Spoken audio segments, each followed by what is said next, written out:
लिया।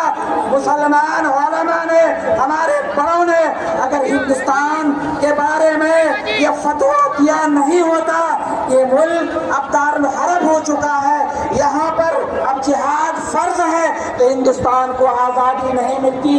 जो लोग हमसे सर्टिफिकेट मांगते हैं कि आप इस मुल्क के वफादार है या नहीं, उन तक ये पैगाम पहुंचा दिया जाए कि इंशाअल्लाह हम उस वक्त तक डटे रहेंगे जब तक ये कानून वापस नहीं होता है।